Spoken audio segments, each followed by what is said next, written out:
hapon mga kapuso, magdala pa rin po ng payong kung lalabas dahil patuloy pa rin palalakasin ng bagyong Hana ang habagat na magpapaulan naman sa ilang bahagi ng bansa.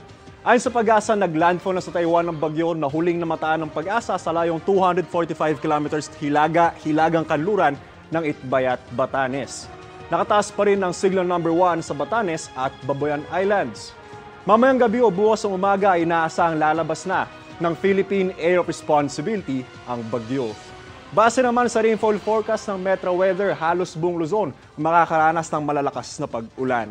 Mataas din po ang tsansa ng ulan dito sa Metro Manila. Sa Visayas naman may pag-ulan din lalo na sa western section nito at ilang bahagi ng Biliran.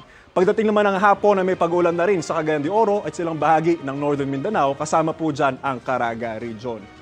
At yan ang latest sa lagay ng panahon. Ako si Anjo Pertiera para sa GMA Integrated News Weather Center. Maaasahan ano man ang panahon. Mga kapuso, patuloy na tumutok sa mga balita. Mag-subscribe sa GMA Integrated News sa YouTube. Sa mga kapuso abroad, samahan nyo kami sa GMA Pinoy TV at sa www.gmanews.tv.